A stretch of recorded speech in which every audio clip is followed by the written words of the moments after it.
We gave Miriam the Presidential Medal of Freedom. That's the highest award you can get as a civilian. It's the equivalent of the Congressional Medal of Honor, but civilian version. It's actually much better because... Wait, hold on. Wait, the Medal of... Not like the Medal of Honor like the video game, like the thing they give injured or wounded soldiers, right? Oh, I'm thinking Purple Hearts, actually. Medal of Honor can be given for... Is it exceptional heroic acts of bravery? And she's a healthy, beautiful woman. It's very... And they're rated equal. First of all, is there an official White House tier rating list of who's the rating agency on this?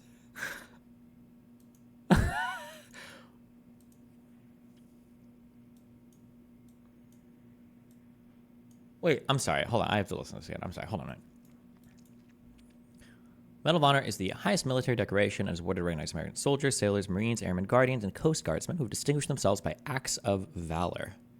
There are so many, like, people in the right place at the right time who just do unbelievably heroic things in certain combat situations. Captain Ed W. Freeman, the United States Army, distinguished himself by numerous acts of conspicuous gallantry and extraordinary intrepidity on the 14th of November 1965 while serving with Company A, 229th Assault Helicopter Battalion, 1st Cavalry Division. As a flight leader and second in command of a 16-helicopter lift unit, he supported a heavily engaged American infantry battalion at Landing Zone X-Ray in the La Drang Valley, Republic of Vietnam. The unit was almost out of ammunition after taking some of the heaviest casualties of the war, fighting off a relentless attack from a highly motivated, heavily armed enemy force. When the infantry commander closed the helicopter landing zone, due to intense direct enemy fire, Captain Freeman risked his own life by flying his unarmed helicopter through a gauntlet of enemy fire time after time, delivering critically needed ammunition, water, and medical supplies to the besieged battalion. His flights had a direct impact on the battle's outcome by providing the engaged units with timely supplies of ammunition critical to their survival, without which they would have almost surely have gone down with much greater loss of life. After medical evacuation helicopters refused to fly into the area due to intense enemy fire, Captain Freeman flew 14 separate rescue missions, providing life-saving evacuation of an estimated 30 seriously wounded soldiers, some of whom would not have survived had he not acted. All flights were made into a small emergency landing zone within 100 to 200 meters of the defensive perimeter where heavily committed units were perilously holding off the attacking elements. Like, I've never been in like this kind of an active combat situation, but even in being in like very stressful situations like this, like the best moment is as soon as you get out and you can catch your breath, right? And you're like, I'm done. I'm done with this. Holy shit. The idea of going back, not only would just going back be hard, period, even if you were being told to, right? The idea of going back when you have every reason not to, because they're literally closing the LZ. They're literally telling people, okay, we're not doing that anymore. It's too dangerous. It's just, these are insane people. These are just insane people. I mean that in the best way possible. I feel like a lot of times, or I feel like a lot of it comes down to your comrades / helping the people around you. It makes people do wild, extraordinary shit. It helps a little bit, but also these are extraordinary people. Not anybody in these situations would do these things. Like these are extraordinary people. Trump says presidential civilian award is better than top military. He said it was the same, but then he did say, wait. As a civilian, it's the equivalent of the Congressional Medal of Honor, but civilian version. It's actually much better because everyone gets the Congressional Medal of Honor. That's soldiers. They're either in very bad shape because they've been hit so many times by bullets, or they're dead. What? She gets it, and she's a healthy, beautiful woman. It's very... Oh my God. I know what he's trying to say. I can interpret because I speak to so many retarded people. I know what he's trying to say. It is so funny to listen to him as an old man stumble through his stupid fucking words. You know what do you understand what he's saying? I know what he's trying to say. I'm curious. Listen to it one more time. What do you think he's trying to say? Go ahead. I have to say, Miriam, I watched Sheldon sitting so proud in the White House when we gave Miriam the Presidential Medal of Freedom. That's the highest award you can get as a civilian. It's the equivalent of the Congressional Medal of Honor, but civilian version. It's actually much better because everyone gets the... Yeah, Chat's got it. When he says it's actually much better, what he's saying is that, like, it's better because, like, for this award, you can get it and you don't even have to get killed or be blown up, and you could be here and appreciate it and you're still happy and that's what he means. That's what he's intending.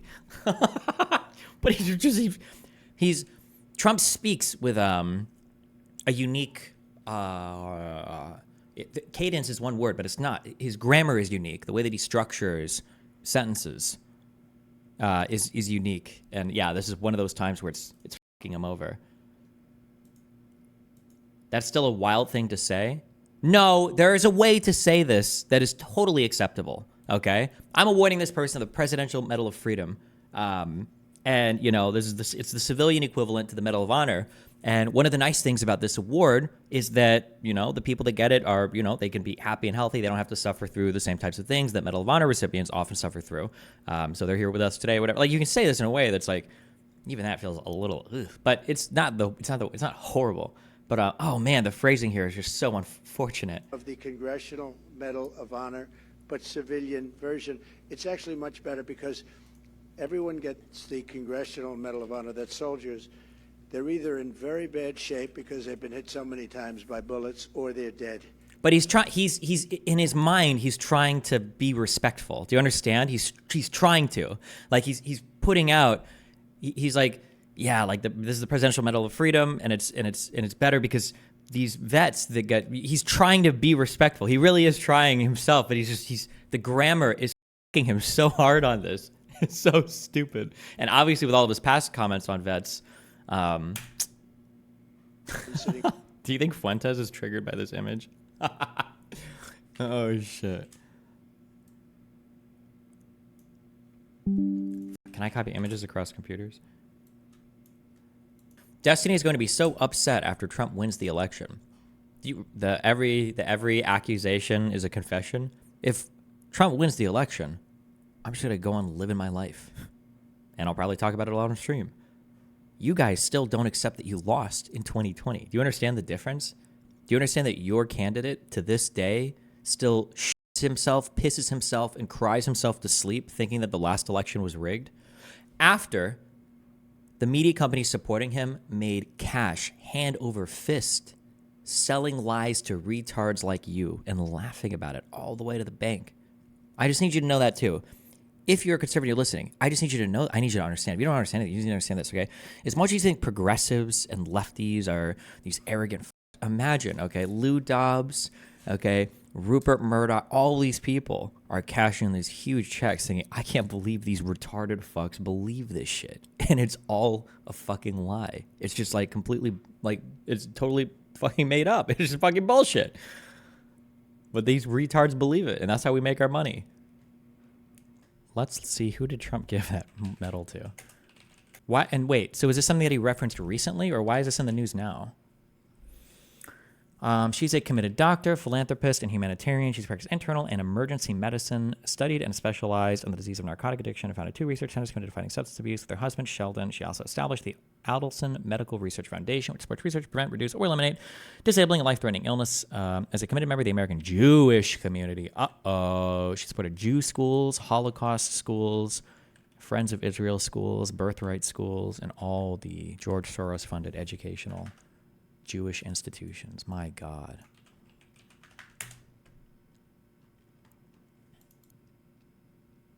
The richest Israeli in the world. Holy shit.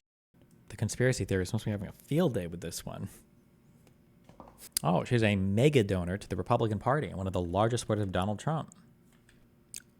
She's been a major donor to Trump's presidential campaigns, as well as the 2017 presidential inauguration and his legal defense fund. Okay. Based. She's written that Trump should enjoy sweeping support among U.S. Jews and Israelis, and that Trump deserves a book of Trump in the Bible due to his support for Israel. Why do you think 69% of Israelis prefer Trump and 18% prefer Harris?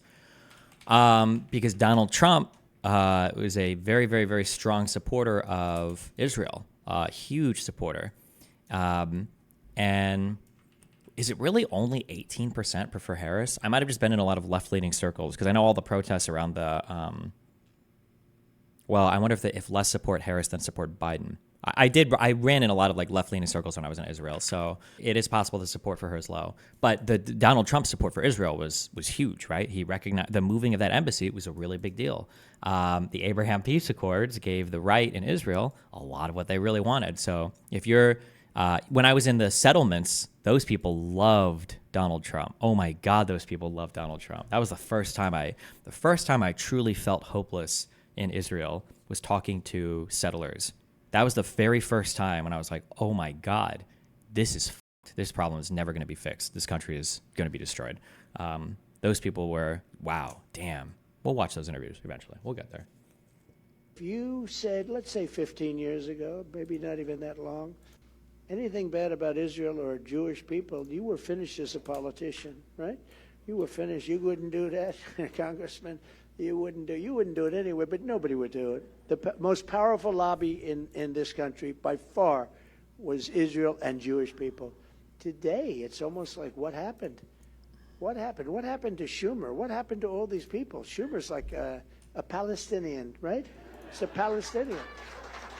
You got to remember that, though. Kamala Harris and Tim Walz continue to draw huge crowds. 15,000 in Arizona, 18,000 in Las Vegas. And the massive turnout is apparently driving Trump nuts. They said, oh, she had a big crowd. Oh, the crowd. The press is talking about the crowd. It's very clear that this is getting under Donald Trump's skin. Now Trump is pushing a wild conspiracy theory. Has anyone noticed that Kamala cheated at the airport he ranted on social media? There was nobody at the plane, and she AI'd it and showed a massive crowd of so-called followers, but they didn't exist. What's his evidence that the scene was created by artificial intelligence? The former president says you can't see a reflection of the crowd on Air Force Two. How far away are we until like Trump is just going to say like Kamala's not real? She's like a cybernetic android, and I don't even think this is a real human being. Former president says you can't see a reflection of the crowd on Air Force Two. Why is there nobody in the reflection on the plane? So what's the truth? Turns out the crowd was 100% the real deal. Many reporters and TV news Proof? What's the proof that this isn't an AI crowd, though? crews captured the throng, which spilled out of the hangar onto the tarmac. We personally had a team of correspondents, reporters, producers, photographers at that Kamala Harris rally who can easily disprove these false claims about this being an AI-generated crowd. As to why there wasn't a reflection on the plane, the crowd simply wasn't close enough. In this angle, you can see they are in fact well back from the plane. It's not as if anybody cares about crowd sizes or anything. Meanwhile, with polls showing Kamala Harris surging, the Trump campaign is facing mock. This guy is oozes. I don't know why. He oozes like friendly dad vibes. I don't know why. Jesus. Like he's a dad in like a Disney Channel show or something. Like the cool chill dad that will like chat with you and like tell jokes and shit. Mockery after playing the iconic Titanic theme song at a rally in Montana. Celine Dion's record label has ordered him to stop using the song. In no way is this use authorized, and Celine Dion does not endorse this or any similar use. Poking fun at Trump by adding, "And really, that song?" And you said Harris's crowd sizes were AI and that there weren't people there. There's all kinds of video evidence and people who were there who have proven that false. Can you tell us about why you made that claim? Well, I can't say what was there, who was there. I can only tell you about ours. We have the biggest crowds ever in the history of politics. We have crowds that nobody's ever seen before, and we continue to have that. We have a level of enthusiasm that nobody's seen before. They want to make America great again. That's what's happening. We're going to make it great again. Right now, we have a failing nation. We're in a failing nation, and become in many ways a third world nation, and we're not going to let that happen. Thank you very much. Thank you, everybody. It's just the lying about everything. I've seen this a few times where people are like, you need to look at the full context. This is a huge lie. They still say fine people. What is the extra context? How does it change this? I don't understand. You're putting what you're calling the alt-left and white supremacists on the same moral plane. I'm not putting anybody on a moral plane. What I'm saying is this. You had a group on one side and you had a group on the other, and they came at each other with clubs, and it was vicious, and it was horrible, and it was a horrible thing to watch. But there is another side. There was a group on this side, you can call them the left, you've just called them the left, that came violently attacking the other group. So you can say what you want, but that's the way it is. On both sides, sir, you said there was hatred, there was violence on both sides. Well, I do think there's blame. Yes, I think there's blame on both sides. You look at both sides. I think there's blame on both sides, and I have no doubt about it, and you don't have any doubt about it either. And if you reported it accurately, you would say. Neo-Nazis started this. They showed up in Charlottesville. They showed up in Charlottesville to protest. Excuse me, they didn't put themselves down as neo, and you had some very bad people in that group.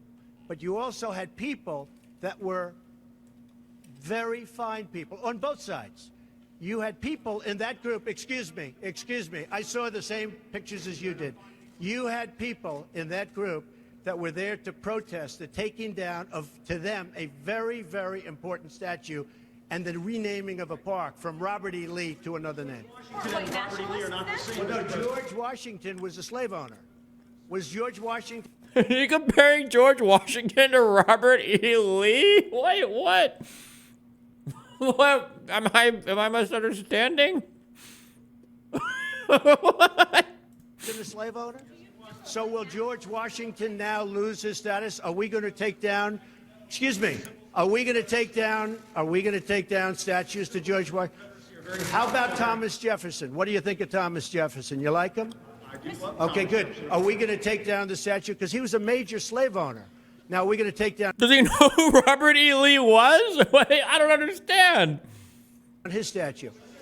So you know what? It's fine. You're changing history, you're changing culture, and you had people, and I'm not talking about the neo-Nazis and the white nationalists, because they should be condemned totally. But you had many people in that group other than neo-Nazis and white nationalists, okay? And the press has treated them absolutely unfairly. Now, in the other group also, you had some fine people, but you also had troublemakers, and you see them come with the black outfits and with the helmets and with the baseball bats. You had a lot of bad people in the other group too. The press treated unfairly, sir. I'm sorry, I just didn't understand what you were saying. You were saying the press has treated white nationalists unfairly? No. I just didn't understand what you were saying. No. There were people in that rally, and I looked the night before. If you look, there were people protesting very quietly the taking down of the statue of Robert E. Lee. I'm sure in that group there were some bad ones. The following day, it looked like they had some rough, bad people, neo-Nazis, white nationalists, whatever you want to call them. But you had a lot of people in that group that were there to innocently protest and very legally protest because, you know, I don't know if you know, they had a permit. The other group didn't have a permit. So I only tell you this. There are two sides to a story. I thought what took place was a horrible moment for our country, a horrible moment. But there are two sides to the country. Does anybody have a final? Does anybody have? You have an infrastructure. What makes you think you can get an infrastructure bill? You didn't get health care. Well, you know, I'll tell you. Oh, no. You have an infrastructure. What makes you think you can get an infrastructure? Damn, where was this media? Hell yeah. Wait, is this when the media was worried about Trump derangement syndrome? Hell yeah, this guy's asking some hardcore questions. Bill, you didn't get health care. Well, you know, I'll tell you. We came very close with health care. Unfortunately, John McCain decided to vote against it at the last minute. You'll have to... What an absolute fucking baller. Oh, my God. At the absolute last fucking minute. Oh. Oh. 1:29 a.m. Senator McCain re-enters the chamber. Senate Majority Leader Mitch Who did he talk to? Bill Clinton, or the Clinton, some Clinton Foundation. McConnell stands at the front of the room like he had most of the night. The grin on his face, though, quickly disappears. Mr. Peters.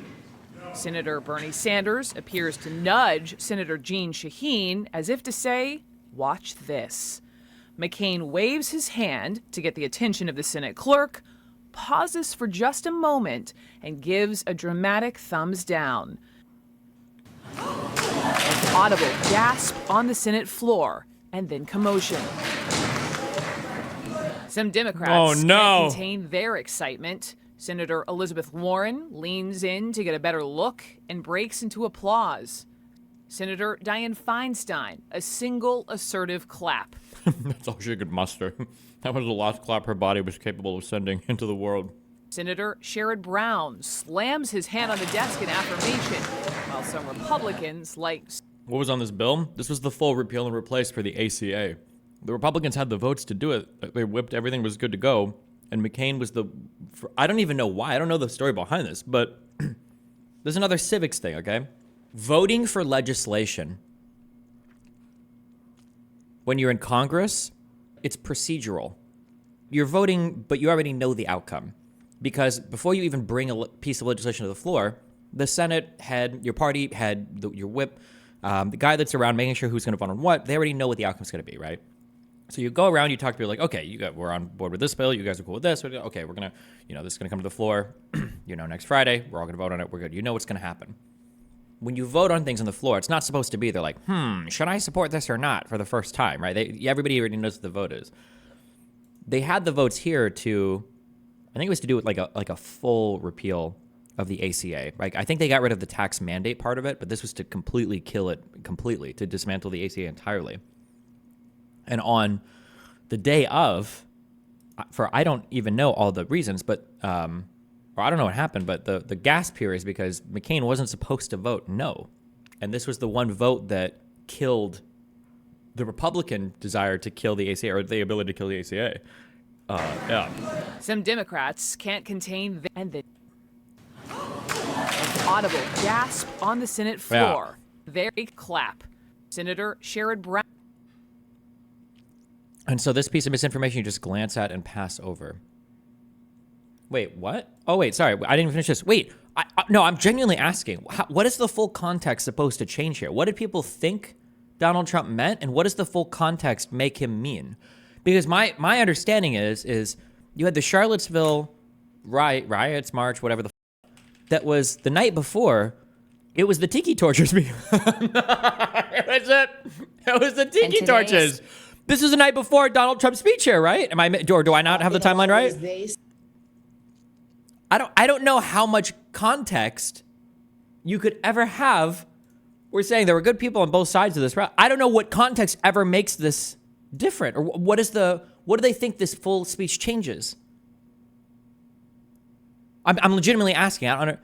Or hold on, was people's interpretations of Trump's there were good people on both sides that he was saying everybody there was a good person, and they think that's the fake media or the fake news or whatever?